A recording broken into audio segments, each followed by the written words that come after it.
नमस्कार, मी Indira. News अनकटच्या prime time बुलेटिनमध्ये तुम्हा सगळ्यांचं स्वागत करते. सविस्तर वृत्त पाहणारच आहोत, पण त्याआधी नजर टाकूयात काही महत्त्वाच्या हेडलाईन्सवर.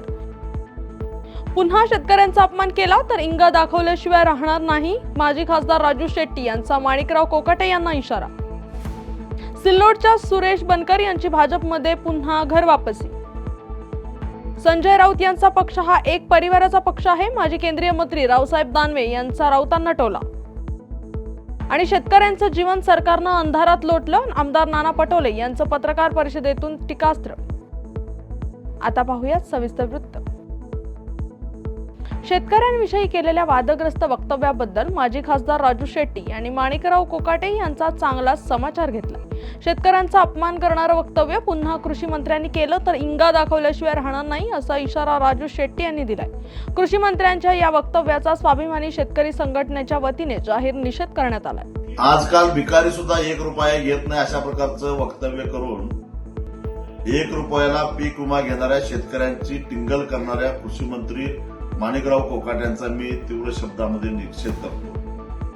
एकतर कुठल्याही शेतकऱ्यानं तुमच्याकडे 1 रुपयाला विमा मागितलेला नव्हता, पण ज्या पद्धतीनं बीड जिल्ह्यामध्ये पीक विम्यामध्ये घोटाळे झाले आहेत, गैरव्यवहार झालेला आहे, 1 रुपया शेतकऱ्याच्या नावानं विमा देऊन त्याच्यामध्ये गैरप्रकार करायचे, जे लाभधारक आहेत त्यांच्या नावानं भलत्याच्याच नावावर पैसे काढायचे, असे उद्योग भ्रष्ट मार्गाने करत असताना शेतकऱ्यालाच बदनाम करायचे हे धंदे थांबवा. शेतकऱ्यांना तुमच्याकडे कधी 1 रुपयाला पीक विमा द्या असं म्हटलेलं नव्हतं. उलट शेतकऱ्याचं म्हणणं एवढंच होतं की आम्ही विम्याचे पैसे भरल्यानंतर इमानदारीनं आमचं नुकसान झालेलं असेल तर आमच्या विम्याचे पैसे आम्हाला द्या, एवढंच शेतकऱ्याचं म्हणणं होतं. अशा प्रकारे शेतकऱ्याचा चेष्टा करणारे, त्याचा अपमान करणारे वक्तव्य जर का पुन्हा कृषी मंत्र्यांनी केलं तर कृषी मंत्र्याला आम्ही आमचा इंगा दाखवल्याशिवाय सोडणार नाही, एवढं त्यांनी ध्यानात ठेवावं. उद्धव बाळासाहेब ठाकरे शिवसेना पक्षाला मराठवाड्यामध्ये भारतीय जनता पक्षाने आणखी एक झटका दिलाय. सिल्लोड विधानसभा मतदारसंघातून उद्धव ठाकरे यांच्या पक्षाचे उमेदवार असलेले सुरेश बनकर यांनी पुन्हा एकदा भाजपमध्ये घर वापसी केली आहे. विधानसभा निवडणुकीच्या तोंडावर सुरेश बनकर हे भारतीय जनता पक्षाची साथ सोडून उद्धव ठाकरे यांच्या पक्षात दाखल झाले होते. या मतदारसंघात त्यांचा आमदार अब्दुल सत्तार यांना विरोध होता. मात्र विधानसभा निवडणुकीनंतर त्यांनी पुन्हा एकदा भाजपमध्ये प्रवेश केलाय. आमचा भारतीय जनता पक्ष हा पारिवारिक पक्ष आहे, तर संजय राऊत यांचा पक्ष हा एका परिवाराचा पक्ष आहे, असा टोला माजी केंद्रीय मंत्री रावसाहेब दानवे यांनी संजय राऊतांना लगावलाय. शरद पवार हे काय संजय राऊत यांच्या खुट्याचे बांधील आहेत का, असा सवाल करत दानवेंनी राऊतांचा चांगलाच समाचार घेतलाय. तसंच एकनाथ शिंदे यांनी शिवसेना सोडण्याचं मुख्य कारण म्हणजे संजय राऊत आहेत, असं देखील ते म्हणाले. संजय राऊत आणखीन काय म्हणले तुम्हाला माहिती आहे? शरद पवारवर बी टीका केली त्यांनी परवा, की शरद पवारने एकनाथ शिंदेचा सन्मान नाही करायला पाहिजे होता. शरद पवार काय त्यांचे खुट्याचे बांधलेत का? हा, आणि कोणताही राजकीय पक्ष जर मित्र पक्ष असेल आणि एखादा निर्णय करायचा असेल तर सामूहिकरित्या बसून एखादा निर्णय जर केला तर काय ते एकमेकाचे बांधलेत का? राजकीय पक्षाने एकत्र बसू नये का? आम्ही एकत्र बसतो, हेच तर संजय राऊताचं दुःख आहे. कारण हे एकत्र बसत नाही, कारण यांच्या कुटुंबाचा पक्ष आहे.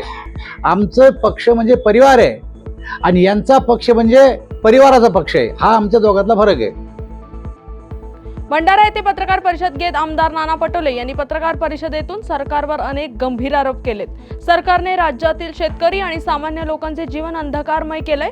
जनतेच्या कोणत्याही समस्यांवर सरकार गंभीर नाही, त्यामुळे येत्या अधिवेशनात सरकारला घेरू, असा इशारा त्यांनी दिलाय. एकीकडे शेतकऱ्यांच्या शेतीमालाला योग्य भाव मिळत नाही, दुसरीकडे सरकार जनतेचा पैसा वाया घालवतोय, असा आरोप देखील त्यांनी सरकारवर केलाय. मागच्या वेळेस सरकारने 15,000 रुपये हेक्टरी दिलं होतं. 15,000 हेक्टरीच्या हिशोबाने 350 पावणे 400 रुपये पर क्विंटल मिळत होतं. आमचं सरकार असताना आम्ही 700 रुपये पर क्विंटल देतो आणि ते रेग्युलर 2 वर्ष आम्ही दिलं. 2 वर्ष आमचं सरकार होतं.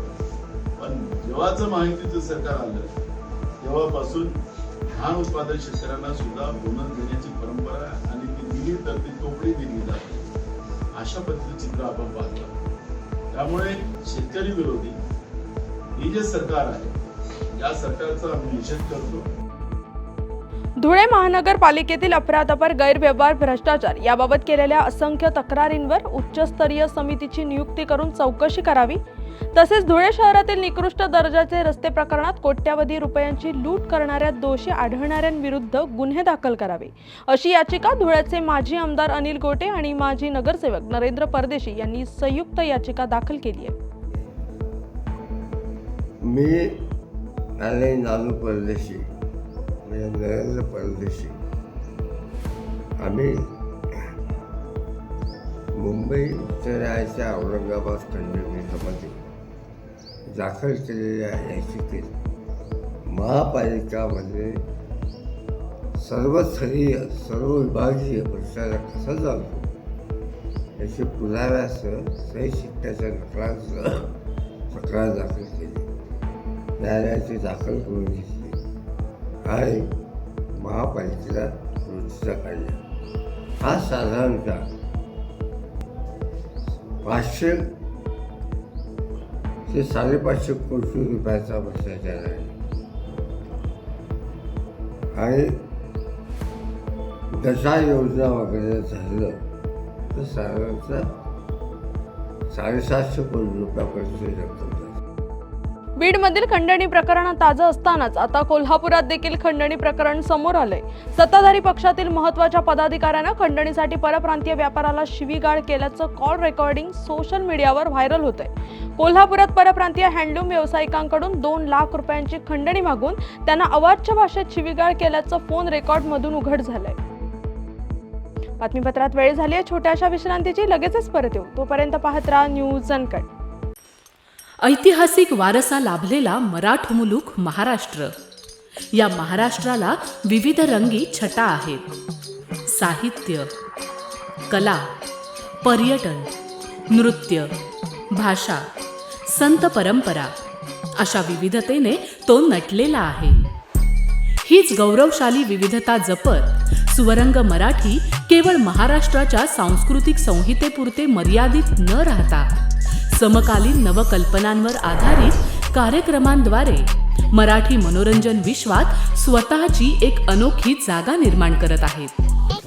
मराठी मनोरंजन क्षेत्रातील उत्तम दिग्दर्शक, लेखक आणि निर्मात्यांच्या प्रतिभेचा पुरेपूर वापर करून मनोरंजनाचा आगळा वेगळा रंग उधळण्यास आम्ही सज्ज आहोत. स्वरंग मराठीचे उद्दिष्ट मराठी मनोरंजन क्षेत्रामध्ये मनोरंजनाची वहिवाट सोडून, रूढीवादी पद्धती तोडून मनोरंजनाचा समृद्ध अनुभव प्रदान करून देण्याचा आहे. म्हणूनच यात विविध पद्धतीचे मनोरंजक आणि माहितीपूर्ण कार्यक्रम स्वरंग मराठीवर बघता येतील. शेवटी एकच, धकाधकीच्या जीवनात धांगडधिंगा करण्यापेक्षा बसूया, हसूया, गाऊया, जगूया. नाती गोती श्रावण मोती गावामधले जिवंत रंग. नाती गोती श्रावण मोती गावामधले जिवंत रंग. चला जोडूया, चला पाहूया, जशी संस्कृती तसा स्वरंग. बातमीपत्रात पुन्हा एकदा स्वागत. आता पाहूयात उर्वरित काही महत्त्वाच्या घडामोडी.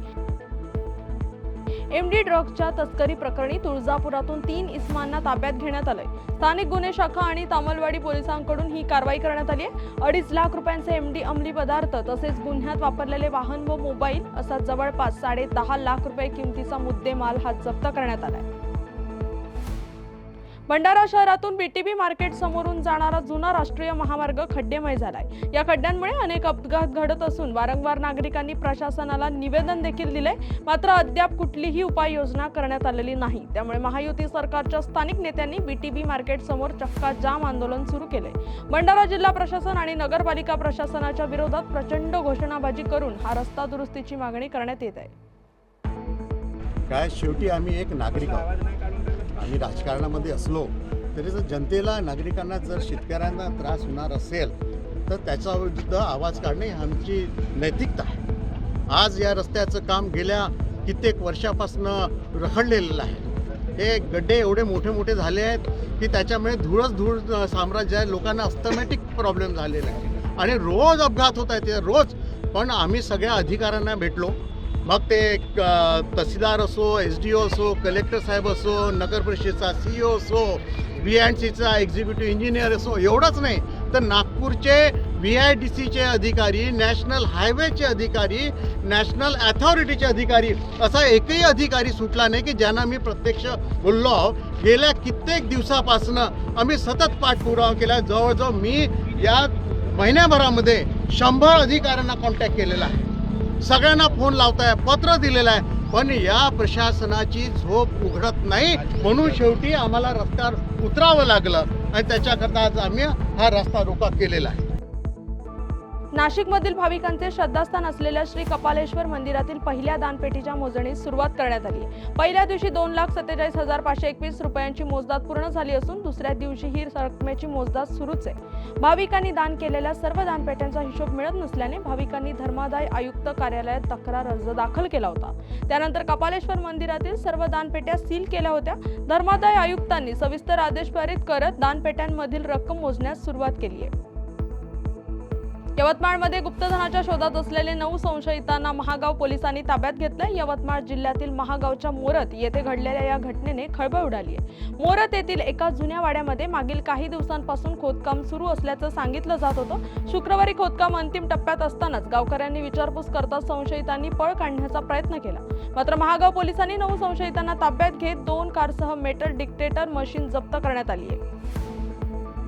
बातमीपत्रात वेळ झाली आहे छोट्याशा विश्रांतीची. लगेचच परत येऊ. तोपर्यंत पाहत राहा न्यूज अनकट. ऐतिहासिक वारसा लाभलेला मराठ मुलूक महाराष्ट्र. या महाराष्ट्राला विविध रंगी छटा आहेत. साहित्य, कला, पर्यटन, नृत्य, भाषा, संत परंपरा अशा विविधतेने तो नटलेला आहे. हीच गौरवशाली विविधता जपत स्वरंग मराठी केवळ महाराष्ट्राच्या सांस्कृतिक संहितेपुरते मर्यादित न राहता समकालीन नवकल्पनांवर आधारित कार्यक्रमांद्वारे मराठी मनोरंजन विश्वात स्वतःची एक अनोखी जागा निर्माण करत आहेत. मराठी मनोरंजन क्षेत्रातील उत्तम दिग्दर्शक, लेखक आणि निर्मात्यांच्या प्रतिभेचा पुरेपूर वापर करून मनोरंजनाचा आगळा वेगळा रंग उधळण्यास आम्ही सज्ज आहोत. स्वरंग मराठीचे उद्दिष्ट मराठी मनोरंजन क्षेत्रामध्ये मनोरंजनाची वहिवाट सोडून रूढीवादी पद्धती तोडून मनोरंजनाचा समृद्ध अनुभव प्रदान करून देण्याचा आहे. म्हणूनच यात विविध पद्धतीचे मनोरंजक आणि माहितीपूर्ण कार्यक्रम स्वरंग मराठीवर बघता येतील. शेवटी एकच, धकाधकीच्या जीवनात धांगडधिंगा करण्यापेक्षा बसूया, हसूया, गाऊया, जगूया. नाती गोती श्रावण मोती गावामधले जीवंत रंग. नाती गोती श्रावण मोती गावामधले जीवंत रंग. चला जोडूया, चला पाहूया, जशी संस्कृती तसा स्वरंग. बातमीपत्रात पुन्हा एकदा स्वागत. आता पाहूयात उर्वरित काही महत्त्वाच्या घडामोडी. जिल्ह्यात सार्वजनिक वितरण प्रणाली अंतर्गत लाभार्थ्यांच्या KYC प्रक्रियेला वेग आला असून आतापर्यंत 78.67% काम पूर्ण करण्यात आलंय. जिल्ह्यातील 10,14,998 लाभार्थ्यांची KYC करण्याचे उद्दिष्ट ठेवण्यात आलं होतं. त्यापैकी 7,98,443 लाभार्थ्यांची KYC प्रक्रिया यशस्वीरित्या पूर्ण झाली आहे. तरीही 2,16,555 लाभार्थ्यांची KYC प्रक्रिया अद्याप प्रलंबित आहे. यातील 10,826 जणांची KYC काही कारणास्तव रद्द करण्यात आली आहे. पुरंदर तालुक्यातील नीरा कृषी उत्पन्न बाजार समितीच्या नीरा येथील मुख्य बाजारात आज झालेल्या लिलावामध्ये कांद्याला शेकडा 3,260 असा विक्रमी भाव मिळालाय. शेतकऱ्यांना जवळच बाजारपेठ उपलब्ध झाल्यामुळे आणि चांगला भाव मिळाल्यामुळे परिसरातील शेतकऱ्यांनी समाधान व्यक्त केले. तर नीरा कृषी उत्पन्न बाजार समितीच्या वतीने शेतकऱ्यांना दर शनिवारी नीरा येथे भरणाऱ्या लिलावाच्या वेळी आपला कांदा विक्रीस आणावा असे आवाहन करण्यात आले. आज म्हणजे 2 महिने झालं कांदा चालू झाला आहे. आत्ताच कुठेतरी कांद्याचा सीझन चालू होतोय. कांद्याची आवक वाढायला लागली आणि आपण जास्तीत जास्त शेतकऱ्यांना कांद्याला भाव देण्याचा प्रयत्न करतोय. आज आपण 30 ते 32 रुपये चांगल्या कांद्याला भाव दिला आहे. आज 200 ते 300 पिशवी आवक झाली नीरा मार्केटला. अशीच आता इथून पुढं चांगली आवक होईल आणि सर्व शेतकऱ्यांना मी आवाहन करतो की सर्व शेतकऱ्यांनी नीरा मार्केट कमिटीमध्ये कांदा घेऊन यावे व त्यांना चांगला भाव दिला जाईल. धन्यवाद. संत सेवालाल महाराजांच्या 286व्या जयंतीनिमित्त राज्यभर उत्साहाचं वातावरण पाहायला मिळतंय. यवतमाळमध्ये देखील हा उत्साह शिगेला पोहोचलाय. संत सेवालाल महाराजांच्या जयंतीनिमित्त जय सेवालालचा जयघोष करत यवतमाळ शहरात आज भव्य रॅली काढण्यात आली. यावेळी जयंतीनिमित्त तरुणाई डीजेवर थिरकली. या बातमीचा वेळ झाली. प्राईम टाइम बुलेटिनमध्ये इथेच थांबायची. तोपर्यंत पाहत राहा न्यूज अनकट.